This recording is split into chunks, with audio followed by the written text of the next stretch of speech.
Hola mis queridos estudiantes, ¿cómo están? Pues bien, hoy día vamos a revisar la clase de sexto básico. Para ello, nosotros vamos a partir indicando el objetivo de la clase de hoy, que es distinguir las propiedades del suelo y los procesos que provocan su erosión. ¿Ya?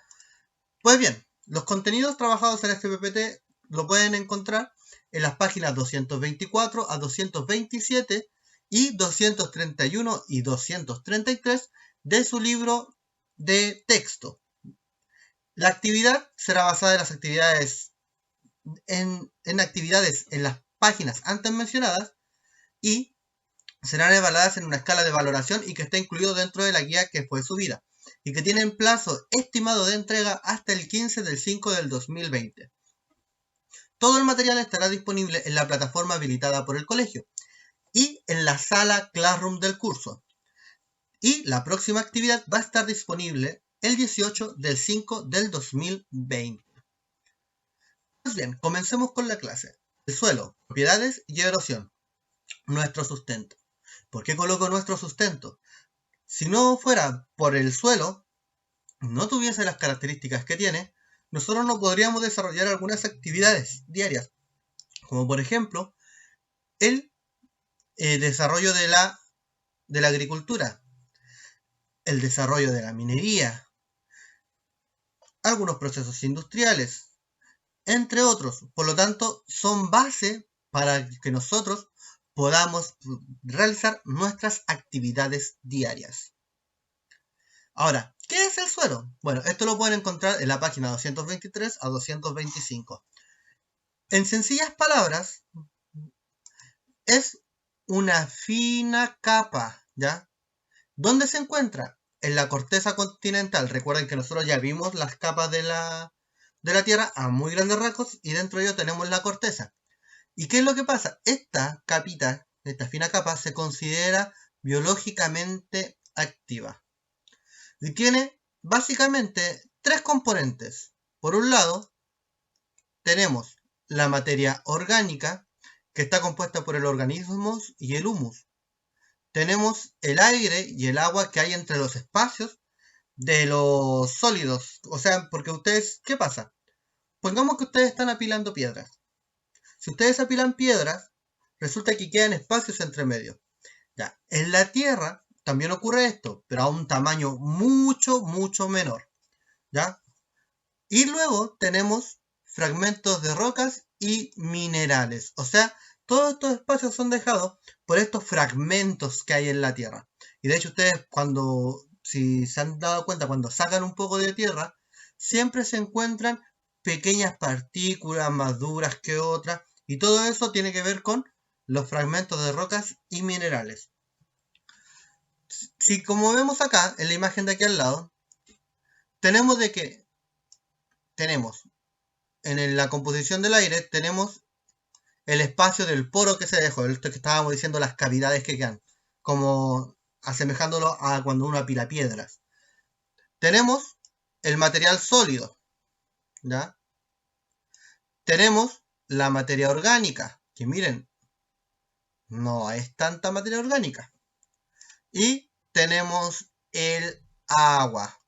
O sea, esta es más o menos la distribución general. No es que todos los suelos tengan esta distribución. Sin embargo, es una distribución general de la cual podemos rescatar de lo que podríamos hablar de un suelo común, ¿ya? Vamos a ver. ¿Cómo se forma el suelo? Pues bien, este proceso está representado en la página 224 y es el que estamos analizando en esta diapositiva. ¿Qué es lo que pasa? No sé si ustedes se han fijado cuando han ido a algunos lugares donde están estas grandes rocas, donde tenemos una extensión bastante grande, como por ejemplo lo que pasa en la costa. En la costa, ¿no es cierto?, tenemos los requeridos, donde tenemos grandes extensiones de roca que están con pequeños fragmentos. Eso es lo que está pasando acá, que están representando acá. Están representando esta roca madre fragmentada. Dice, la capa de rocas comienza a fragmentarse. ¿Y qué es lo que pasa? Al haber estas fragmentaciones, comienza a instalarse algunos tipos de organismos. ¿Cuáles? Aquí dice los líquenes. Y se van instalando. Y esos van degradando aún más la roca. Mientras van pasando los cientos de años, tenemos acá que ya se ha formado una muy minúscula capa de suelo. Y ahí es donde dice, miren, ¿qué es lo que pasa? Después, al transcurrir más años, cuando se va fragmentando aún más, comenzamos ya a tener unas capas de suelo más grandes. Y por tanto se pueden sustentar, como se ve acá, ya se pueden sustentar árboles más grandes, árboles pequeños, los pastizales que están acá. Y miren, esto ya ocurre ya miles de años después. ¿Y qué pasa? La roca madre queda solamente en las capas más profundas. Dice, de este modo, la tierra se habrá enriquecido con materia orgánica, formándose un suelo maduro. O sea, ¿qué es lo que pasa? Después de que pasaron los líquenes, es que se fueron muriendo, fueron dejando ahí su material orgánico. Después de que llegaron otros que están aquí, como los pastizales, los arbustos, todos ellos se empezaban a instalar, fueron muriendo, fueron dejando más material orgánico, fueron degradando más la capa de roca madre, finalmente se desarrolló este suelo maduro. ¿Y cuáles van a ser sus componentes? Lo que vimos en la diapositiva anterior. Estos, la materia orgánica, el aire y el agua, y los fragmentos de rocas y minerales. ¿Bien? Siempre recordar eso, se forma a partir del desgaste de la roca madre, por si acaso. ¿Ya? Y ahora, si seguimos más adelante, tenemos la estructura del suelo. ¿Cómo es que se estructura este suelo? Pues bien, aquí básicamente lo que tenemos son un esquema que también está en su libro y que dice horizonte O, horizonte A, horizonte B, horizonte C. Y ustedes me dirán, profe, eso no me dice nada. Pues bien, cada uno de estos que ya yo acabo aquí de marcar con este cuadrado verde es un estrato. O sea, cuando ustedes le dicen, hoy, ¿cuáles son los estratos o han escuchado ahí en la televisión cuando se habla de los estratos del suelo, los componentes del suelo? Pues bien, estos horizontes, cada uno de ellos, es un estrato del suelo. Aquí tenemos el horizonte O, tenemos el horizonte A, tenemos el horizonte B y tenemos el horizonte C. Cada uno de ellos es un estrato. También entonces podríamos decir estrato O, estrato A, estrato B y estrato C. Y cada uno de ellos me otorga diferentes componentes. Por ejemplo, el horizonte más delgado es el horizonte O y está formado por materia orgánica sin descomponer, o sea, las hojas que quedan encima de la tierra, los pedazos de madera, todo ello. El horizonte A, ¿qué es lo que pasa? Tiene abundante humus y raíces y plantas, o sea, ya tiene materia en descomposición. O sea, el mismo material que ya hemos dejado antes, las hojas secas, las ramas, todo ello, ahora ya descompuesto, incluido lo como dice ahí en el texto, los excrementos, los desechos de los animales. Y, ¿por qué no? Los de humanos, si es que están en el bosque, ¿por qué no? Y horizonte B, es de color más claro, y aquí miren, pobre en humus, o sea, aquí ya se ha reutilizado y comienza a acumularse acá abajo ahora. Y aquí miren, fíjense, tienen pocas raíces, o sea, las raíces de las plantas se centran más en los lugares donde pueden obtener más nutrientes. En el horizonte O y en el horizonte A tenemos la mayor cantidad de raíces. Y luego en el horizonte B, aunque hay algo de materia orgánica, porque aquí no dice que no tenga humus, sino que es pobre en humus, se instalan igual raíces para poderse fijar al suelo, pero ya son en menor cantidad. Y luego tenemos el horizonte C, que está formado por roca, por fragmentos de roca de tamaño grueso. Y bajo él se encuentra, miren, lo que estábamos hablando recién, la roca madre. Todos estos estratos finalmente nos van a dar las características del suelo. lo que se menciona en varios documentales que ustedes pueden ver en lo que es la televisión, como los que han hecho de visitantes, como los que han hecho en algunos casos cuando ven lugares que hablan, que haya gente que le preguntan en el campo y las personas dicen, estas son las características del suelo. Le dicen, esto es lo que necesitamos tener. Pues bien, todos ellos se fijan en estos estratos, que en su conjunto forman el perfil del suelo, lo que yo estoy marcando ahí con este cuadrado rojo. Por lo tanto, cada uno de los sectores es un estrato. En su conjunto nos da el perfil del suelo y nos dice finalmente cuáles son las características de él, si yo puedo plantar, si no puedo plantar, si es muy delgado, todo ello, y si es muy o si por ejemplo tiene los suficientes ¿cuándo se llama esto? Abono, o si tiene muy poco. Todo eso me lo entrega el perfil del suelo, que se ocupa en los estudios del suelo. Descansen un momento y luego prosigan a las propiedades del suelo.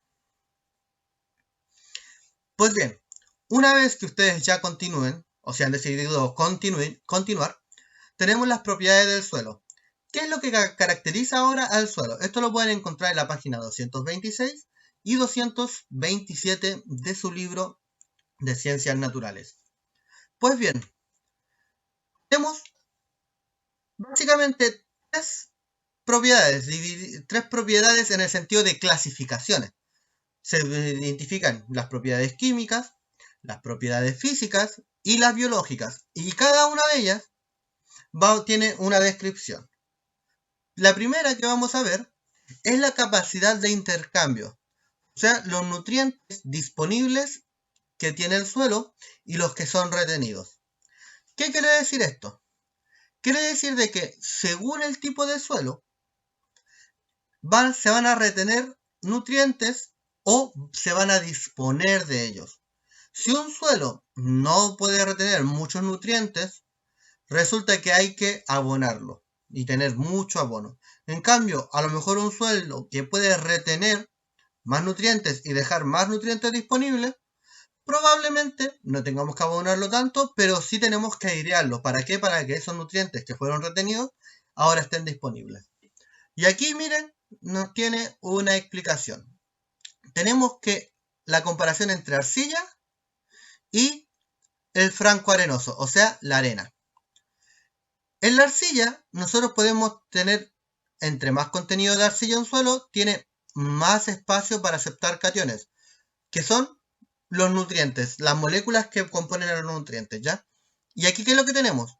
Nitrógeno, tenemos magnesio, tenemos sodio, tenemos calcio. O sea, puede retener todo eso. Miren, tenemos aquí hasta potasio. Podemos retener todos estos componentes para que después nuestras plantas puedan crecer sanas. Ahora, en un suelo que es un franco arenoso, donde tiene menor contenido de arcilla y tiene poco espacio para aceptar estos cationes, estas moléculas, resulta que tiene muy poco sodio, magnesio tiene poco, calcio tiene poco, el nitrógeno ni hablar, porque es muy grande. Tenemos que hay también potasio muy poco en comparación con el otro. Y siempre tenemos que mantener un equilibrio, porque resulta que si tenemos mucha arcilla, las raíces de las plantas no se van a poder asentar. Si tenemos mucha arena, tenemos que no se pueden aceptar digámoslo así, no tenemos nutrientes disponibles. Si mezclamos ambos, probablemente lleguemos hasta una mezcla que nos sirva. Pero sinceramente lo que tenemos que hacer es fijarnos en que tengamos una buena capa de humus, que tengamos estos espacios que nos entrega, por ejemplo, la arena, que nos permiten hacer una especie de colador del agua. O sea, cuando yo lleno un macetero, por ejemplo, ustedes plantan un macetero, ustedes en el fondo no llegan y ponen a lo mejor todo tierra, sino que abajo a lo mejor dejan algunas piedritas, un poquito de arena. ¿Para qué? Para que se filtre el agua y la tierra no quede humedecida y finalmente se pudra. O sea, tenemos que tener una serie de características, una serie de cosas que se tienen que cumplir para que el suelo sea sustentable para la planta y no tengamos problema con ella. Luego tenemos el pH del suelo. ¿Qué es el pH del suelo? El pH del suelo me indica la acidez del suelo. Por lo tanto, chicos, lo que me está indicando es si el suelo es muy ácido, como por ejemplo el vinagre, o si es muy básico, como que en este caso es el alcalino, como es en el caso, pongámosle, de el bicarbonato. Y resulta que nosotros no podemos plantar en cualquier suelo, como se ve acá. Miren, en los suelos muy ácidos solamente crecen muy pocas plantas y tenemos estas flores pequeñas. En los suelos muy alcalinos, de nuevo lo mismo. Tenemos que no pueden crecer todo tipo de plantas. En cambio, en el que es ideal para el césped es ligeramente ácido. O sea, nosotros tenemos que medir el pH, la acidez del suelo. Si se está acercando mucho al vinagre, tenemos acá suelos muy ácidos. Si estamos acercándonos mucho a lo que es el bicarbonato, tenemos muy alcalino. Tenemos que buscar este equilibrio. Y por ello es que si ustedes compran tierra de hoja o han comprado, van a ver que en la etiqueta dice que tiene tal pH. Eso, chicos, se lo encargo de que si en algún momento vuelven a comprar tierra de hoja para plantar alguna plantita en el hogar, fíjense en eso y viene incluido eso, porque no todas las tierras de hojas tienen el mismo pH. Finalmente, la última propiedad química es la salinidad, es la acumulación de sales. En un suelo que tenga mucha sal, como son los terrenos del norte, miren lo que pasa. La vegetación no crece como corresponde. En cambio, en un suelo que ya no tiene mucha carga de sal, tenemos este suelo que es apto para las cosechas. Y en el norte tenemos estos dos tipos de suelo. Y resulta que en los lugares que podemos plantar, como lo que está acá, resulta que son los valles. Pero si hablamos de cualquier otro lado, los suelos son tan salados, por la cantidad de sal que hay en ellos, que no permite que la vegetación crezca. ¿Ya? Vamos a la siguiente diapositiva. En la siguiente diapositiva vamos a ver las propiedades físicas. ¿Cuáles son estas? La estructura, o sea, los granos del suelo y su asociación, o sea, cuán grandes son los granos y cuántos son los que se asocian. Porque, por ejemplo, tenemos este que es en bloque. ¿Y qué es lo que pasa? No permite una buena filtración. Tenemos esto que es de un solo tipo de grano, que este solo que uno lo toma y uno no puede identificar bien todo lo que está en él. ¿Por qué? O que se mantiene unido y cuando se cae, vemos que no hay diferencia entre las partículas que tiene el suelo. La masiva, que son granos muy gruesos, pero que son compactos. Granular, tenemos columnar o prismático, en placas, o sea, tenemos diferentes formas de los granos. Y entre ellos se van a asociar de diferentes formas. Por ello es que si ustedes le preguntan a alguien que se encarga de plantar, van a encontrar que no se ocupa a veces una tierra de un mismo grosor, sino que se ocupa de diferentes grosores y diferentes capas. Se crean diferentes estratos para poder plantar ciertos tipos de plantitas para que estén sanas. Luego tenemos la porosidad. La porosidad, lo que tenemos son los espacios que hay entre las partículas del suelo. Entre más pequeño el grano, menos espacio. Por ejemplo, aquí, entre más grueso el grano, cada vez tenemos más espacio. Y aquí, como se ve aquí, tenemos mucho espacio ya en los más gruesos. Eso se refiere. ¿Cuánto espacio se deja? Si hay mucho espacio, no se puede retener agua y se retiene mucho aire. Si tenemos muy poco espacio, no hay aire, pero hay una gran retención de agua. Y si tenemos a lo mejor intermedio, tenemos la cantidad a lo mejor ideal entre espacio para el aire y el agua. También tiene que ver con la retención del agua, lo que estábamos hablando. Sí. O sea, la porosidad se relaciona con esto, disponibilidad de agua. Finalmente tenemos el color. Resulta que el color nos va a indicar diferentes cosas. Por ejemplo, este suelo que es más oscuro, si se dan cuenta, estos dos suelos que están en la esquina, que son mucho más oscuros, tienen mucha más agua que un suelo que tiene un color más claro. O sea, el color del suelo nos puede indicar la calidad de ese suelo y la capacidad que tiene para retener nutrientes. Por eso es que también es una propiedad que hay que tener en cuenta.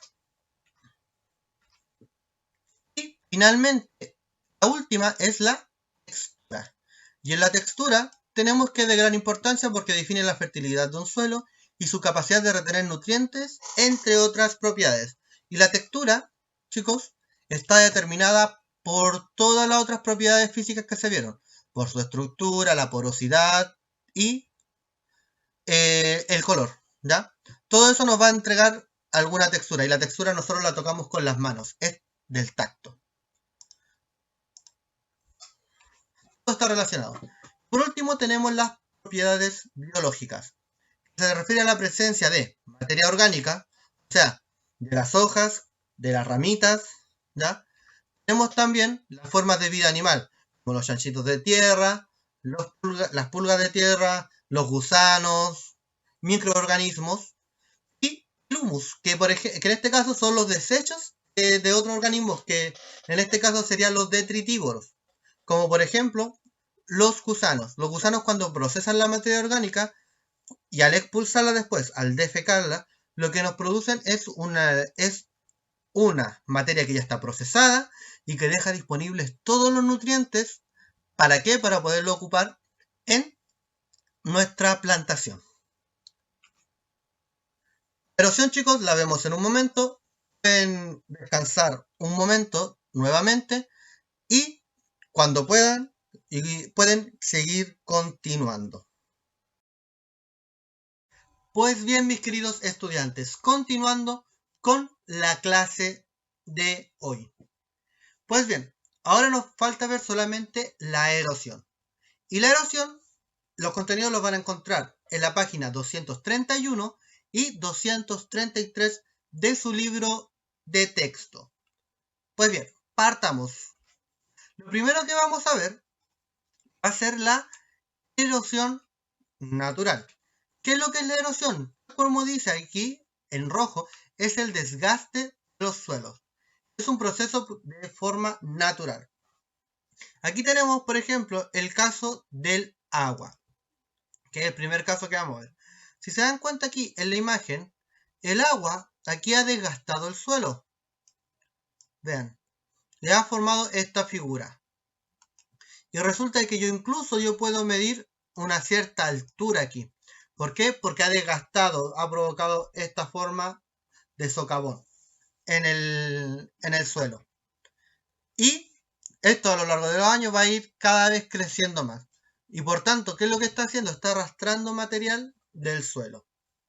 Si yo sigo con lo que tiene que ver con desgaste, el siguiente es la erosión eólica. Tiene que ver con la acción del viento. Aquí el viento lo que está haciendo es seguir arrastrando material. En el suelo, ustedes dirán, pero profe, eso no es suelo, eso es roca. Pues bien, en el suelo lo que está pasando es lo siguiente. En el suelo, nosotros tenemos, como ustedes recordarán, pequeñas partículas nosotros tenemos en el suelo, ¿no es cierto? La hoja, lo que contiene el suelo, las partículas, los granos, todo ello. Cuando viene el viento, lo que pasa es que el viento comienza a arrastrar parte de estas partículas y las saca del suelo. Lo que finalmente nos provoca que el suelo vaya perdiendo parte de sus nutrientes. Eso, chicos, se ve muy bien en lo que son los desiertos, cuando son las tormentas de arena. Lo que básicamente se está haciendo ahí es arrastrando los componentes del suelo que componen al desierto. Si seguimos ahora a la siguiente, la última es la erosión glacial. Es la erosión producto de las masas de hielo. Y aquí de nuevo tenemos nuestro glaciar Grey. Y miren, acá ustedes me dirán, pero profe, ¿cómo lo va a desgastar? Lo que está pasando es que yo tengo el suelo, ¿no es cierto? Y está adherido al hielo, al glaciar. Cuando el glaciar se arranca, finalmente arranca parte de lo que es el suelo. Miren, por ejemplo, aquí en este caso tengo una goma aquí y miren, el hielo se la ha llevado. Lo que está haciendo básicamente el hielo es sacar trozos del suelo, de la tierra. Y eso se ve acá, miren, en estos cortes que están acá irregulares, que se ve como que si la roca se lo hubiese en algunos casos pasado como un cuchillo. ¿Ya? Y eso se ve también acá en estas zonas. Y eso no solamente lo hace con los bordes, también lo hace con el fondo de aquí, en este caso, del lago que hay ahí, o de la entrada de océano. O sea, finalmente lo que hace el hielo también es desgastar el suelo. Pasando ahora, vamos a ver la erosión antrópica. ¿Y qué es la erosión antrópica? La erosión antrópica es la que es provocada por el hombre, o sea, por el humano, o sea, por las actividades humanas, y que se ha visto incrementado a partir del siglo XX. Todo esto producto de la industrialización y el crecimiento de las grandes ciudades principalmente.